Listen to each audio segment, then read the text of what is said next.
Vocês já viram uma mulher de 75 anos chorar sozinha numa cozinha às 3 da madrugada? Eu vi. Eu era essa mulher. E hoje, depois de tanto tempo, vou contar para vocês a história mais impossível que já aconteceu na minha vida. Uma história que começou com uma tragédia tão brutal que eu pensei que jamais conseguiria respirar novamente e terminou de uma forma que ninguém, absolutamente ninguém, poderia imaginar. Talvez vocês achem que estou exagerando, mas eu juro pela memória de quem mais amei nesta vida que cada palavra que vou falar aqui é verdade. Meu nome é Esperança. E se vocês estão aqui comigo hoje, é porque talvez, assim como eu um dia, vocês precisem acreditar que milagres existem, mesmo quando tudo parece perdido para sempre. Antes de começar essa jornada juntos, eu queria muito que vocês apertassem aquele botãozinho vermelho ali embaixo, porque histórias como essa precisam ser compartilhadas. E eu tenho certeza de que vocês não vão se arrepender de ter me dado essa chance de falar com os corações de vocês. Era dezembro de 1987, quando minha vida virou do avesso, de uma forma tão violenta que até hoje, quase 40 anos depois, meu peito ainda aperta quando penso naquele dia maldito. Eu tinha 35 anos e morava numa casinha simples na periferia de Belo Horizonte com meu marido Carlos e nossa filha pequena, a Ana Beatriz, que tinha apenas 7 anos e era a luz dos nossos olhos. Carlos trabalhava como soldador numa fábrica de estruturas metálicas, saía de casa antes do sol nascer e voltava quando já estava escurecendo, mas sempre com um sorriso no rosto e algum doce barato no bolso para nossa menina. Não tínhamos muito dinheiro, isso é verdade, mas tínhamos algo que muita gente rica jamais conheceu. Éramos felizes de verdade, daquele tipo de felicidade simples que vem do amor puro e das pequenas coisas que fazem a vida valer a pena. Naquela manhã fatídica, eu estava lavando roupa no quintal quando ouvi o barulho mais terrível que uma mãe pode ouvir. Freadas bruscas, um estrondo metálico horrível, gritos desesperados vindo da rua. Meu coração parou por um segundo, porque imediatamente eu soube, com aquela intuição cruel que só as mães têm, que algo tinha acontecido com a minha Ana Beatriz. Larguei tudo e corri para a rua como uma louca, descalça, com as mãos ainda molhadas da água do tanque, e o que eu vi ali me destruiu de uma forma que não existe palavra para descrever.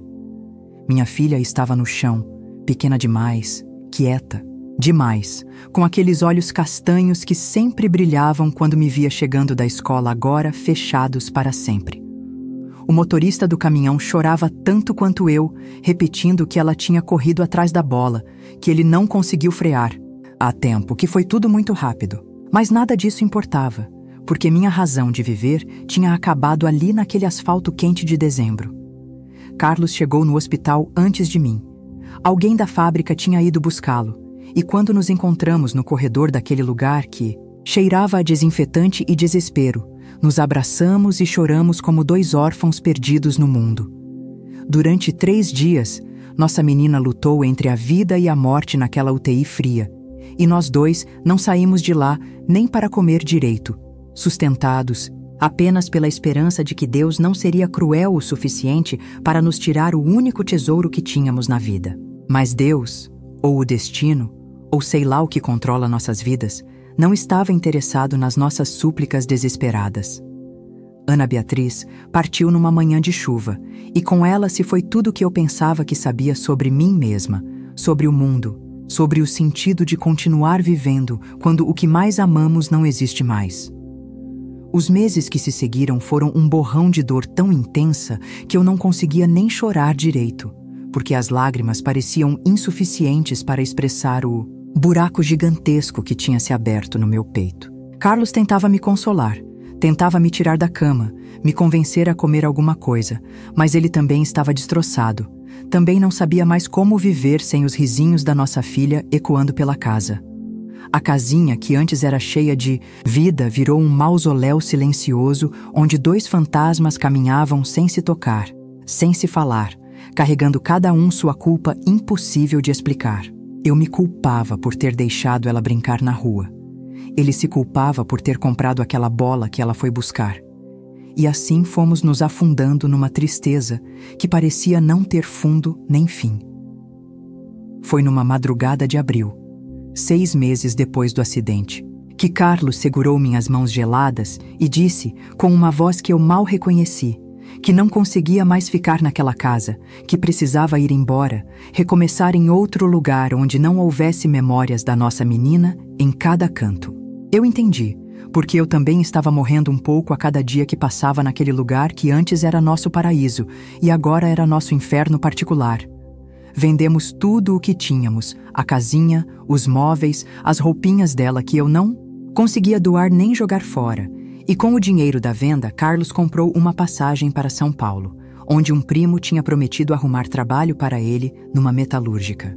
Eu não quis ir junto, não conseguia pensar em futuro, em recomeço, em nada que não fosse aquela dor que me consumia por dentro como um câncer da alma.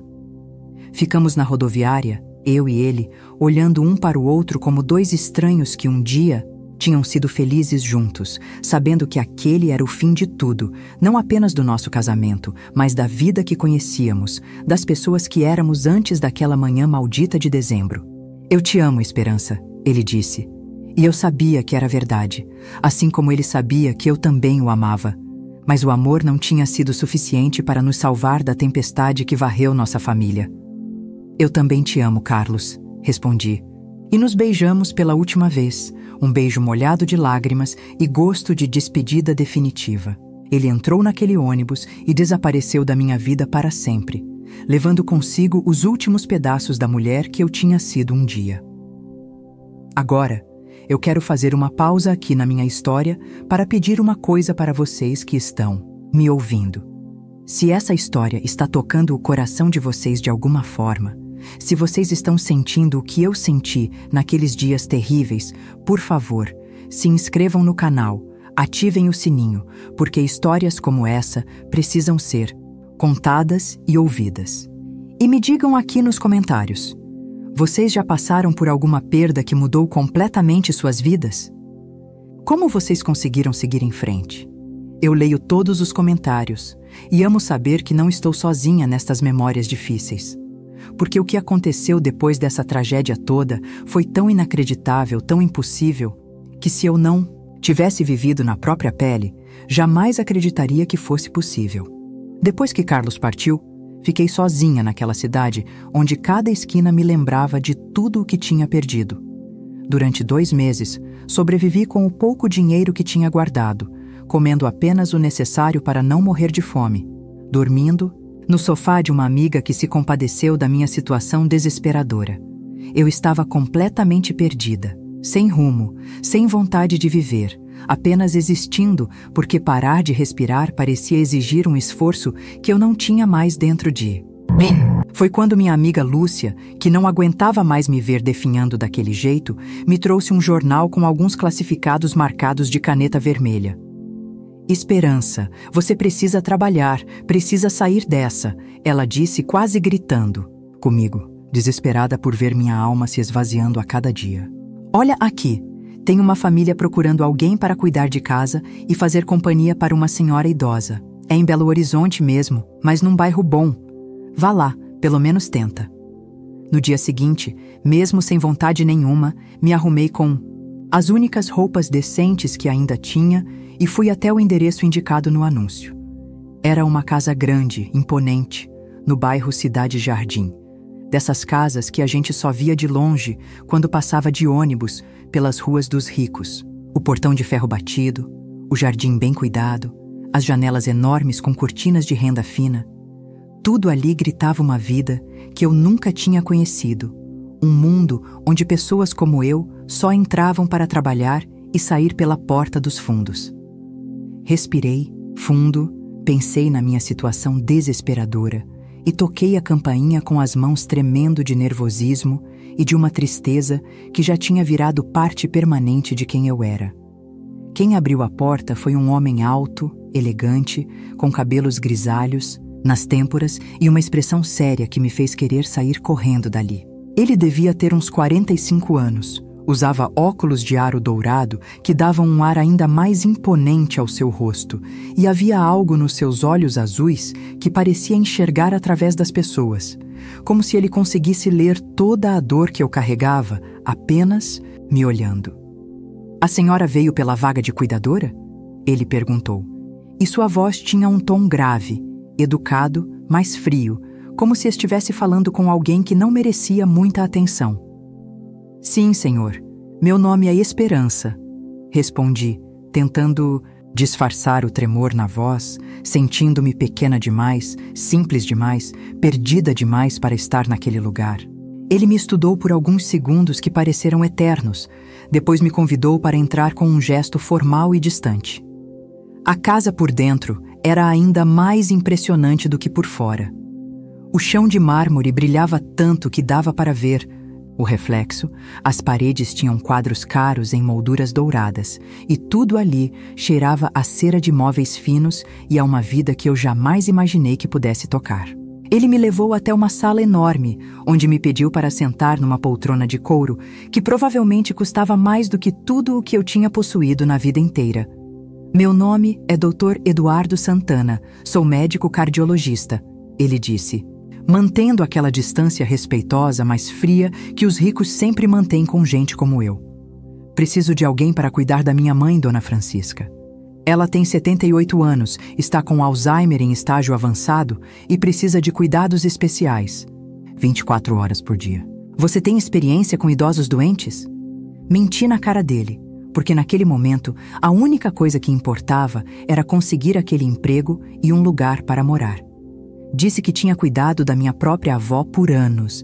Inventei uma história. Sobre conhecimento de medicamentos e rotinas de idosos, falei tudo o que achei que ele queria ouvir. A verdade era que eu não sabia nada sobre cuidar de gente doente, mas tinha uma necessidade tão desesperadora de recomeçar, de ter um propósito, que estava disposta a aprender qualquer coisa.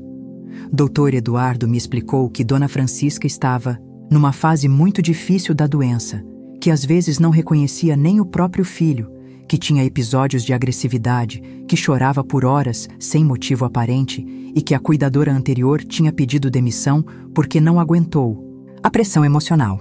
"Vai ser um trabalho difícil", ele disse, me olhando de um jeito que parecia estar avaliando se eu seria forte o suficiente para aguentar. "Muito difícil, mas pago bem, ofereço casa e comida, e se você realmente souber o que está fazendo, pode ficar o tempo que quiser." Naquele momento, olhando para aquele homem sério e elegante, eu não fazia ideia de que estava prestes a entrar numa casa que mudaria minha vida de forma tão radical que até hoje tenho dificuldade de acreditar que tudo isso realmente aconteceu comigo. Aceitei o emprego na mesma hora, e Dr. Eduardo me levou para conhecer Dona Francisca. Subimos uma escada de mármore com corrimão de madeira nobre até chegar ao segundo andar, onde ficava o quarto dela. A porta estava entreaberta, e quando entramos, vi uma senhora pequenina sentada numa cadeira de rodas perto da janela, olhando para o jardim com os olhos perdidos, como se estivesse enxergando algo que ninguém mais conseguia ver. Ela usava um camisão de seda rosa claro, tinha cabelos brancos como neve penteados com cuidado, e quando se virou para nos olhar, percebi que havia algo de profundamente triste naqueles olhos azuis. Uma tristeza que ia muito além da doença. Uma tristeza que parecia vir da alma. "Mãe, esta é a Esperança. Ela vai cuidar da senhora a partir de hoje", Dr. Eduardo disse, falando alto e claro, como quem fala com uma criança. Dona Francisca me olhou por alguns segundos, depois sorriu de um jeito tão doce e inocente que meu coração se apertou. "Você é nova aqui, minha filha?" ela perguntou, e havia algo na sua voz, mesmo fragilizada pela idade e pela doença, que me tocou de uma forma inexplicável. "Sim, Dona Francisca, vim para cuidar da senhora", respondi, me aproximando da cadeira dela e pegando sua mão pequena e gelada entre as minhas. Foi como se uma corrente elétrica passasse entre nós naquele momento, uma conexão instantânea que não conseguia explicar, mas que senti no fundo da alma.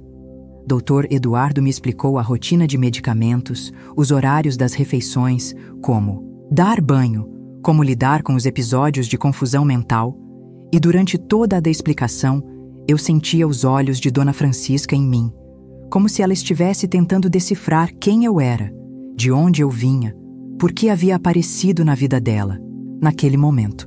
Ela às vezes chama por pessoas que já morreram há anos, ele me alertou. Principalmente pelo meu pai, que morreu há 15 anos. Nesses momentos é melhor não contrariá-la, apenas distraí-la com outra coisa. Enquanto ele falava, eu olhava para aquela mulher frágil e sentia uma estranha familiaridade, como se a conhecesse de algum lugar que não conseguia lembrar. No final da tarde, quando o Dr. Eduardo saiu para o hospital onde trabalhava, fiquei sozinha com Dona Francisca pela primeira vez, e foi aí que minha nova vida realmente começou. Naquelas primeiras semanas cuidando dela, descobri que o Alzheimer é uma doença cruel que rouba pedaço por pedaço a pessoa que amamos. Alguns dias ela estava lúcida, conversava comigo sobre sua vida, me contava histórias da juventude, chorava lembrando do marido falecido. Outros dias, ela me olhava como se fosse uma completa estranha, gritava pedindo para eu sair do quarto dela, ou ficava horas chorando sem conseguir explicar por quê. Mas havia algo nela que tocava diretamente no meu coração ferido, algo que me fazia esquecer da minha própria dor enquanto cuidava da dor dela. Talvez fosse o fato de que as duas éramos mulheres quebradas, cada uma à sua maneira, cada uma carregando perdas que pareciam impossíveis de suportar. Durante os primeiros meses cuidando de Dona Francisca, nossa rotina se tornou uma dança delicada entre momentos de clareza mental e episódios devastadores de confusão. Eu acordava às 5 da manhã para preparar os medicamentos dela, organizados, numa caixinha com divisórias para cada dia da semana. E às 6 horas já estava no quarto dela, ajudando-a a se levantar da cama. Um processo que às vezes levava mais de 1 hora, porque ela esquecia como mover as pernas, ou ficava com medo. De quem eu era? Nesses momentos mais difíceis, eu segurava as mãos trêmulas dela e falava baixinho. Eu sou a esperança, Dona Francisca, vim cuidar da senhora. E aos poucos, ela relaxava, como se minha voz fosse uma âncora que a trouxesse de volta ao presente. O banho era sempre um desafio emocional para mim, porque ver aquele corpo frágil, aquela pele fina como papel de seda, me lembrava da fragilidade de todos nós, de como a vida pode nos transformar em sombras do que fomos um dia. Mas havia momentos, principalmente no fim da tarde, quando o sol entrava dourado pela janela do quarto, em que Dona Francisca ficava completamente lúcida, como se uma cortina de névoa se afastasse da sua mente e ela voltasse a ser a mulher inteligente e carinhosa que tinha sido antes da doença.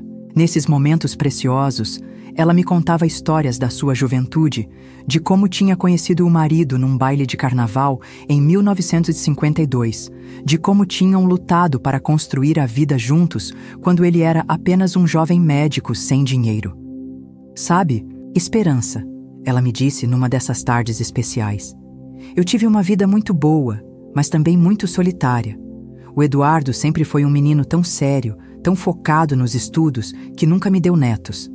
Agora que estou velha e doente, às vezes sinto que desperdicei tempo demais esperando a vida acontecer. Nessas horas, eu segurava a mão dela e sentia que Deus estava me usando para consolar uma alma sofrida e que talvez, através dela, eu também estivesse encontrando um propósito para minha própria dor. Dr. Eduardo chegava do hospital sempre, por volta das 8 da noite, cansado e sisudo, cumprimentava a mãe com um beijo respeitoso na testa e depois se retirava para o escritório, onde ficava até tarde lidando com prontuários e estudos médicos.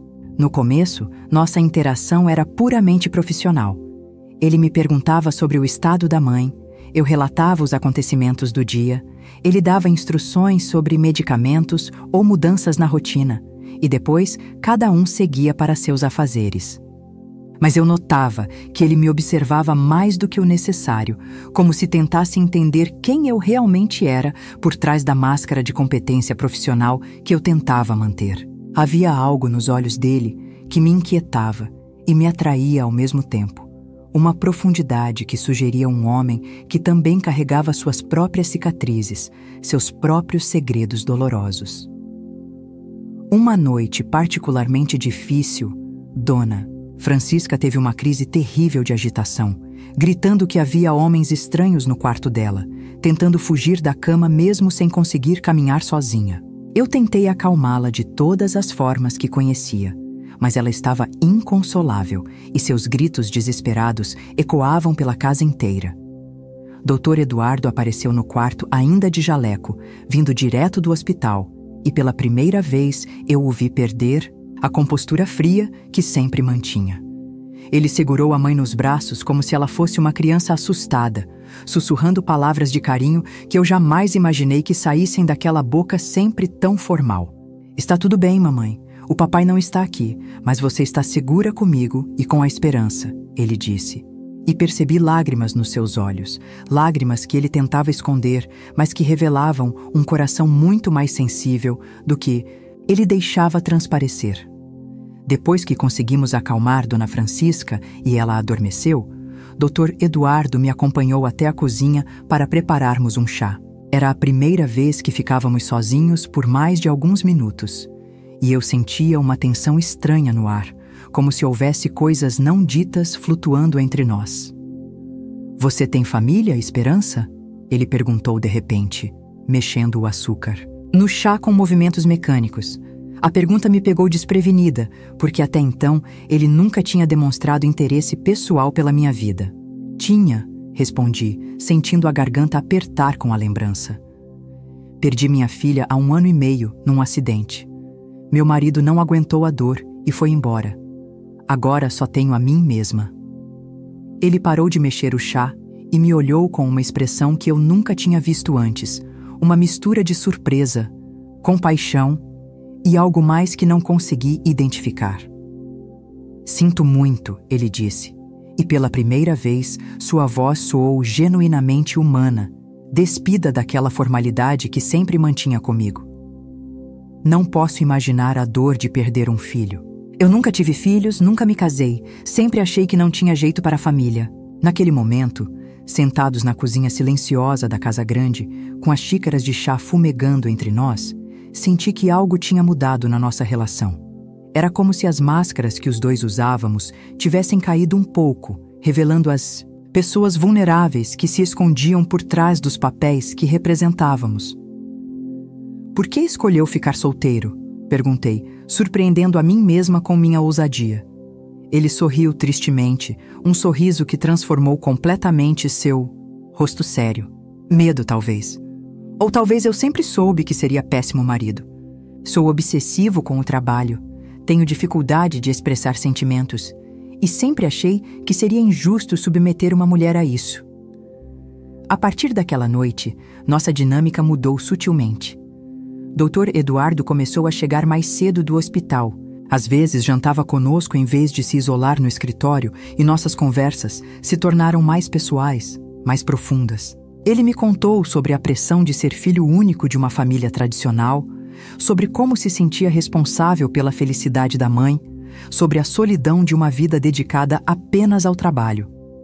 Eu, por minha vez, comecei a dividir com ele pedaços da minha história, da dor insuportável de perder Ana Beatriz, da culpa que carregava por não ter conseguido protegê-la, do vazio que tomou conta da minha vida depois que tudo desmoronou. Descobrimos que éramos 2 náufragos emocionais que tinham encontrado refúgio na mesma ilha, cuidando de uma mulher que, em seus momentos de lucidez, observava nossa aproximação com um brilho especial nos olhos, como se soubesse de algo que nós mesmos ainda não tínhamos percebido. Dona Francisca começou a fazer comentários que me deixavam desconcertada e, ao mesmo tempo, estranhamente esperançosa. "Vocês 2 foram feitos um para o outro", ela dizia quando nos via conversando na varanda depois do jantar. "Meu Eduardo precisa de uma mulher que entenda suas cicatrizes, e você, minha filha, precisa de alguém que saiba valorizar seu coração generoso." Eu sempre desconversava, constrangida com a situação, mas no fundo do meu peito algo começava a despertar. Um sentimento que eu achava que tinha morrido junto com minha filha naquele dia maldito de dezembro. Era impossível. Era errado. Era Uma loucura completa pensar que um homem como o Dr. Eduardo pudesse se interessar por uma mulher simples como eu, uma mulher quebrada pela tragédia, uma empregada na casa dele. Foi numa manhã de outubro, quase um ano depois que eu tinha chegado naquela casa, que tudo mudou de forma irreversível. Dona Francisca havia passado uma noite terrível, com febres altas e delírios que me mantiveram acordada ao lado da cama dela, aplicando compressas frias e tentando mantê-la hidratada. Dr. Eduardo tinha ficado em casa para acompanhar o estado dela, cancelando todas as consultas do dia. E juntos vivemos aquelas horas angustiantes em que não sabíamos se ela conseguiria superar mais uma crise. Era como vigiar a vida escapando pelos dedos, como segurar água com as mãos. E eu sentia meu coração se partindo de novo, porque Dona Francisca tinha se tornado muito mais do que uma patroa para mim. Ela era a mãe que eu nunca tive, a avó que minha filha nunca conheceu, a família que o destino me deu quando eu pensava que estaria para sempre sozinha no mundo. Quando finalmente a febre baixou e ela adormeceu tranquila, Dr. Eduardo e eu nos encontramos na cozinha, exaustos e emocionalmente destruídos. Eram quase 6 da manhã. O sol começava a entrar pelas janelas e nós dois estávamos ali, sentados um de frente para o outro, compartilhando uma intimidade que vai muito além do físico. A intimidade de quem enfrentou juntos o medo de perder alguém amado. "Não sei o que faria sem você aqui", ele disse de repente, tirando os óculos e passando as mãos pelo rosto cansado. "Minha mãe te ama mais do que jamais amou qualquer cuidadora. E eu também." Ele parou no meio da frase, como se tivesse percebido que estava prestes a dizer algo que mudaria tudo entre nós para sempre. Mas eu já sabia o que ele ia dizer, porque sentia a mesma coisa há meses, aquele sentimento proibido crescendo dentro de mim como uma planta que insiste em brotar mesmo na terra mais árida. "Eduardo", disse seu nome pela primeira vez. Sem o doutor na frente, eu também sinto algo por você. Mas isso é errado, é impossível, somos de mundos completamente diferentes. Ele se levantou da cadeira e veio até mim. Ajoelhou-se ao lado da minha cadeira e segurou minhas mãos entre as suas, aquelas mãos de médico que salvavam vidas todos os dias e que agora tremiam de nervosismo.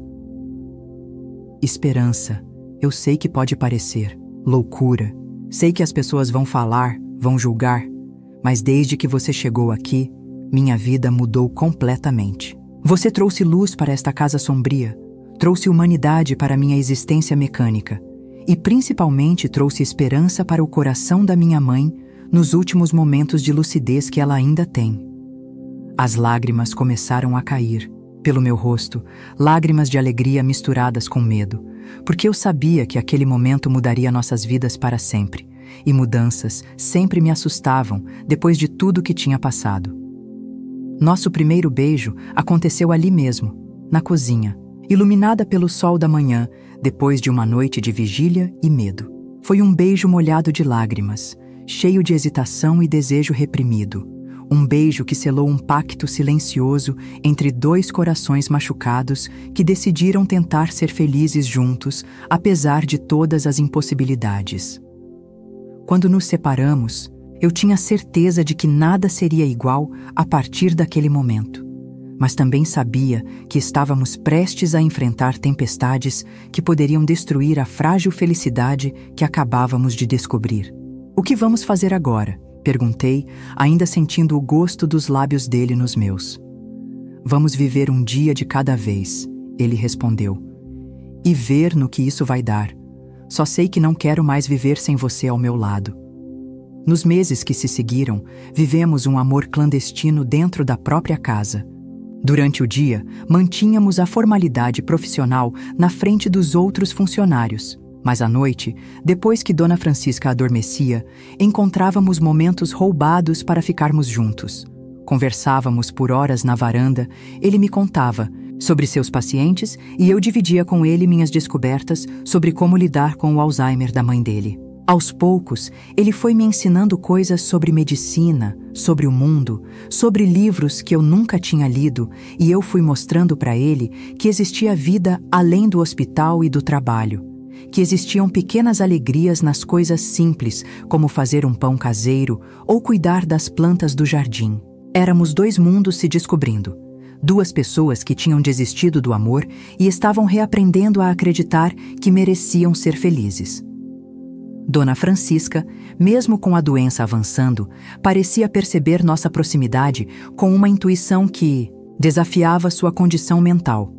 Em seus momentos de lucidez, ela fazia comentários que nos deixavam desconcertados e emocionados ao mesmo tempo. "Meu filho está mais bonito ultimamente", ela dizia para mim enquanto eu penteava seus cabelos. "Deve ser porque encontrou alguém especial para cuidar dele também." Uma tarde, ela segurou minha mão com mais força do que o normal e disse, com uma clareza mental que não demonstrava há semanas: "Esperança, eu não sei quanto tempo me resta, mas quero que você saiba que você salvou esta família. Eduardo estava morrendo por dentro antes de você chegar, e agora ele voltou a sorrir. Quando eu partir, prometa que vai continuar cuidando dele, porque ele vai precisar de você. Mais do que jamais precisou de qualquer remédio." O momento mais difícil chegou numa madrugada de janeiro. Dona Francisca teve um derrame enquanto dormia, e quando a encontramos pela manhã, ela estava inconsciente, respirando com dificuldade. Dr. Eduardo chamou uma ambulância e fomos para o hospital onde ele trabalhava, eu segurando a mão dela no trajeto enquanto ele dirigia em silêncio, com lágrimas escorrendo pelo rosto. Durante 3 dias, ela ficou internada na UTI, ligada a aparelhos que mantinham suas funções vitais, e nós dois nos revezávamos ao lado da cama dela, rezando para que ela voltasse para nos dar pelo menos uma última chance de dizer o quanto a amávamos. Foi no 3º dia que ela abriu os olhos, olhou para nós dois de mãos dadas ao lado da cama e sussurrou com uma voz quase inaudível: "Cuidem um do outro. Prometo que vou estar sempre olhando por vocês." Dona Francisca partiu naquela mesma noite, tranquila e em paz, enquanto eu e Eduardo segurávamos suas mãos. Foi uma das despedidas mais bonitas e mais dolorosas que já presenciei na vida, porque ela conseguiu partir sabendo que tinha cumprido sua missão de nos unir, de transformar sua casa numa família de verdade. No velório, recebi olhares estranhos, dos parentes e amigos da família, pessoas que não entendiam por que uma simples cuidadora estava ali, chorando como se fosse filha da falecida. Mas Eduardo não se importou com os comentários. Manteve-me ao lado dele durante toda a cerimônia, deixando claro para todos que eu era parte importante da vida dele e que nossa relação ia muito além do profissional. A morte de Dona Francisca deixou um vazio devastador na casa, que parecia ecoar com fantasmas de conversas e risos que não existiam mais. Eduardo entrou numa depressão profunda que me assustava, porque eu reconhecia nele os mesmos sinais que tinha visto em mim depois da morte da Ana Beatriz. Aquele olhar perdido, aquela apatia que consome a alma, aquela sensação de que o mundo perdeu as cores e nunca mais seria o mesmo. Ele parou de ir ao hospital com regularidade, delegava cirurgias para outros médicos e passava horas sentado na poltrona onde a mãe costumava ficar, olhando para o jardim sem realmente ver nada. Eu sabia que precisava cuidar dele da mesma forma que tinha cuidado dela, mas agora não era mais uma relação profissional. Era amor puro, desesperado, o tipo de amor que nasce da necessidade urgente de salvar quem amamos antes que seja tarde demais. Durante as primeiras semanas após o funeral, nossa relação ficou numa zona estranha e dolorosa. Eduardo me tratava com uma formalidade distante, que me partia o coração, como se tivesse voltado a ser o patrão distante dos primeiros tempos, e eu não sabia mais qual era meu lugar naquela casa, agora que não havia mais uma paciente para cuidar. "Você pode ficar o tempo que quiser, Esperança", ele disse numa manhã, sem me olhar nos olhos. "Vou continuar pagando seu salário até você decidir o que quer fazer da vida."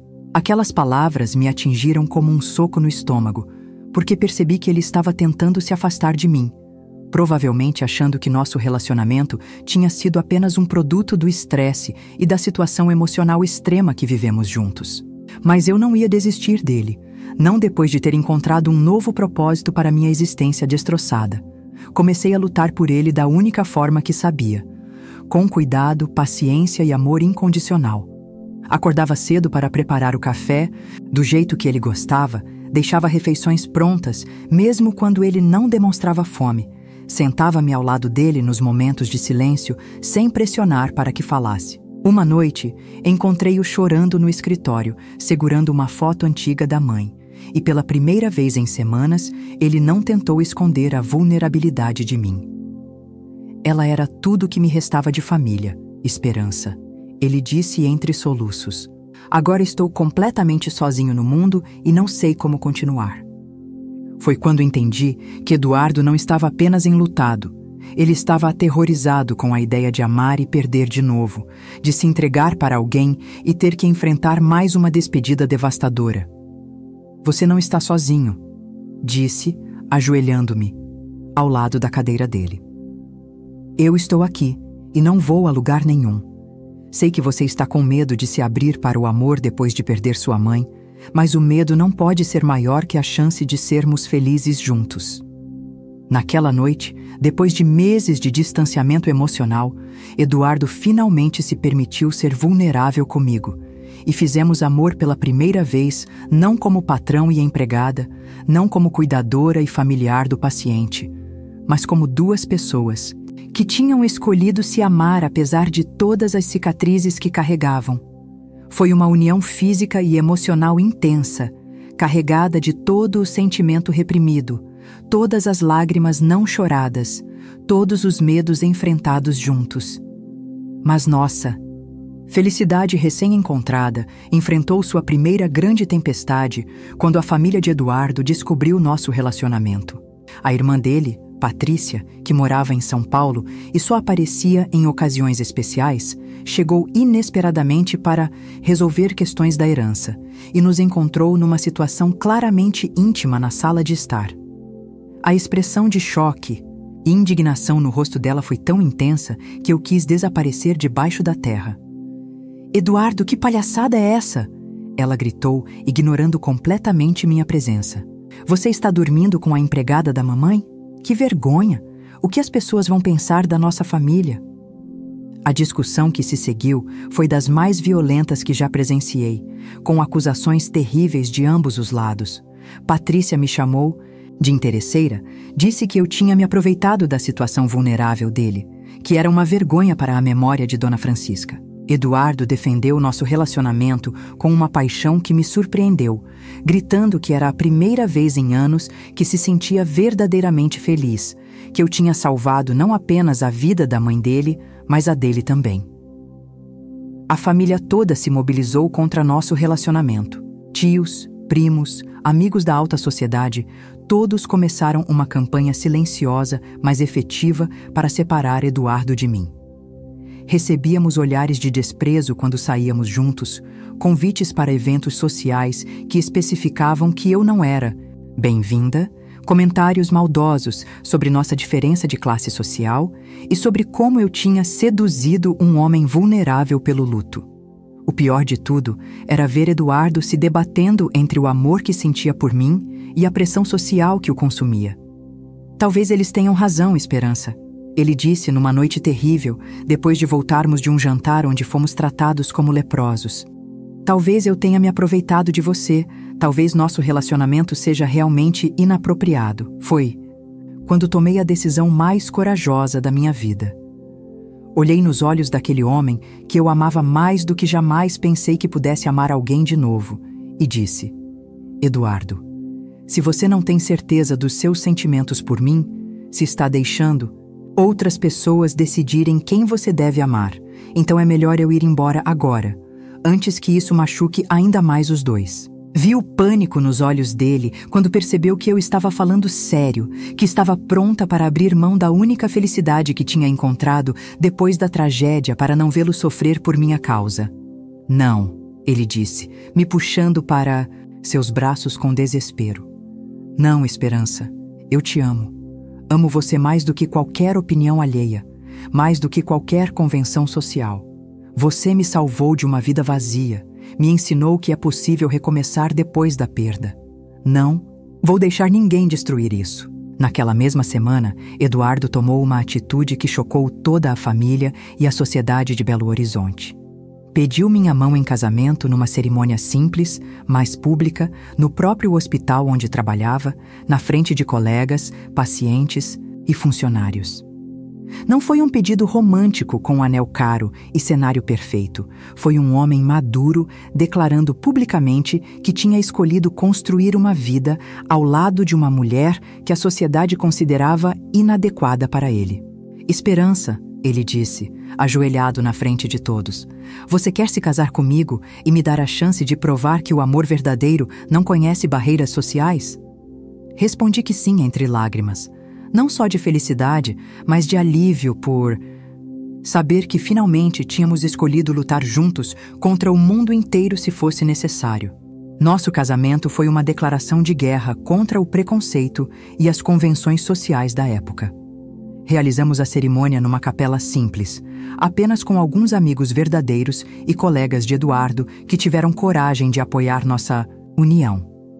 Eu usava um vestido azul marinho que Eduardo tinha comprado especialmente para mim. Nada extravagante, mas era o vestido mais bonito que eu já tinha usado na vida. A irmã dele não apareceu, nem nenhum parente da família tradicional, mas isso não importava porque pela primeira vez eu estava cercada de pessoas que me aceitavam como eu era, que celebravam nosso amor em vez de julgá-lo.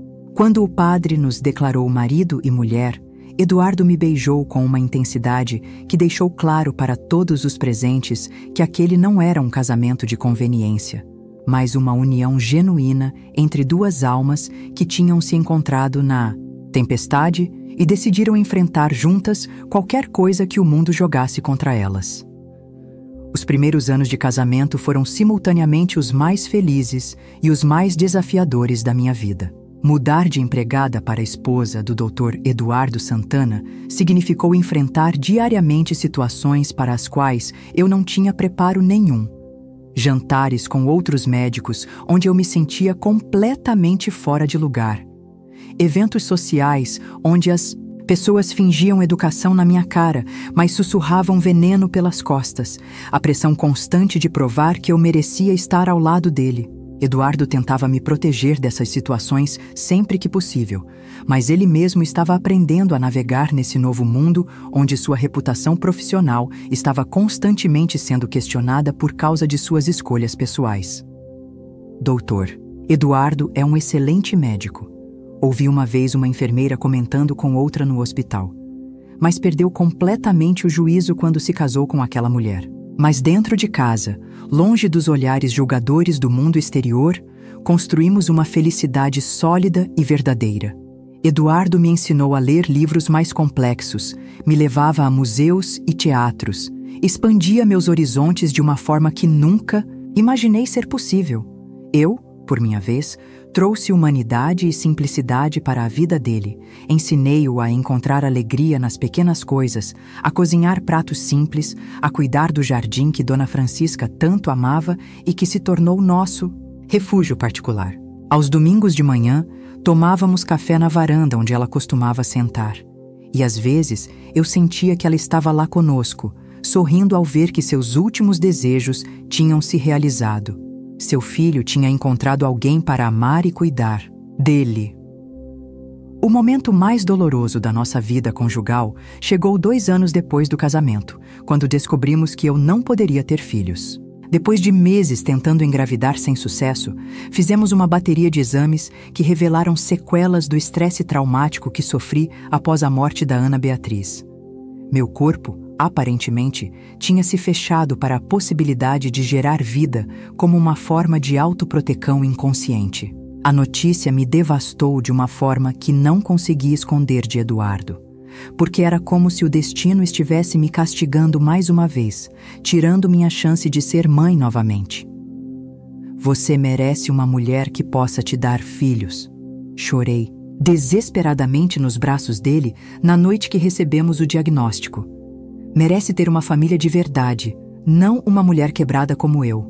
Eduardo segurou meu rosto entre as mãos e disse, com uma firmeza que nunca esqueci: Esperança, você é minha família. Você é tudo que eu preciso para ser feliz. Se Deus não quer nos dar filhos biológicos, vamos encontrar outras formas de espalhar amor pelo mundo. E foi exatamente isso que fizemos. Eduardo começou a atender pacientes carentes de graça, dedicando parte do seu tempo a uma clínica comunitária na periferia onde eu era conhecida. Eu me envolvi com um orfanato local, onde pude canalizar meu instinto materno cuidando de crianças que precisavam de carinho e atenção. Aos poucos, nossa casa se tornou um ponto de encontro para essas crianças nos fins de semana, e percebemos que a família que Deus tinha planejado para nós era muito maior e mais diversa do que qualquer filho biológico poderia representar. Miguel, um menino de 8 anos que perdeu os pais num acidente de carro, praticamente foi adotado por nós de forma informal. Dormia em casa durante a semana para poder estudar numa escola melhor, e se tornou o filho que nunca pudemos gerar. Tia Esperança, ele me disse uma vez, você é a mãe mais legal do mundo, mesmo sem ter me feito na sua barriga. Os anos foram passando e nossa relação só se fortaleceu. Eduardo se tornou um dos cardiologistas mais respeitados da cidade. Não apenas pela competência técnica, mas pela humanidade com que tratava seus pacientes. Eu me formei em um curso técnico de enfermagem que ele me incentivou a fazer, e passei a trabalhar ao lado dele na clínica comunitária, cuidando de pessoas que vinham de realidades similares à minha. Quando completamos 10 anos de casados, fizemos uma festa simples em casa, rodeados de amigos verdadeiros, crianças do orfanato, pacientes que se tornaram família, e percebi que tínhamos construído exatamente o tipo de vida que Dona Francisca sonhara para o filho. Uma vida cheia de propósito, amor e generosidade. Eduardo partiu há 5 anos, depois de uma vida longa e plena ao meu lado. Foram 35 anos de casamento. 35 anos de um amor que desafiou todas as probabilidades e expectativas. Ele morreu dormindo, tranquilo, depois de um dia cuidando de pacientes e brincando com as crianças que considerávamos nossos netos adotivos. No velório, fiquei surpresa com a quantidade de pessoas que apareceram para se despedir. Pacientes que ele salvou, crianças que nós ajudamos a crescer, colegas que aprenderam a respeitar nossa história e até alguns parentes que depois, de décadas, finalmente entenderam que o amor verdadeiro não conhece barreiras sociais. Hoje, aos 75 anos, moro na mesma casa onde cheguei como empregada há quase 40 anos. O jardim de Dona Francisca continua florescendo sob meus cuidados. As crianças do orfanato ainda vêm me visitar aos domingos. E eu me sento na mesma varanda onde aprendi que a vida pode nos surpreender de formas impensáveis. Quando olho para trás, vejo que cada tragédia, cada perda, cada lágrima derramada fez parte de um plano maior que eu não conseguia enxergar na época. Perdi minha filha biológica, mas ganhei centenas de filhos adotivos. Perdi meu primeiro casamento, mas encontrei um amor maduro e verdadeiro. Saí de uma vida simples no subúrbio e me tornei parte de uma história que mostra que o amor pode vencer qualquer preconceito quando é genuíno e corajoso. Se vocês chegaram até aqui comigo nessa jornada, quero agradecer do fundo do coração por terem me dado a oportunidade de compartilhar essa história que mudou minha vida para sempre. Espero que ela tenha tocado vocês de alguma forma, que tenham percebido que nunca é tarde para recomeçar, que o amor pode chegar quando menos esperamos e que as maiores transformações da nossa vida muitas vezes começam nos momentos mais sombrios. Se inscreva no canal e me conte aqui nos comentários. Qual foi a maior reviravolta que já aconteceu na sua vida? Como vocês enfrentaram os preconceitos e julgamentos dos outros quando fizeram escolhas que iam contra as expectativas da sociedade?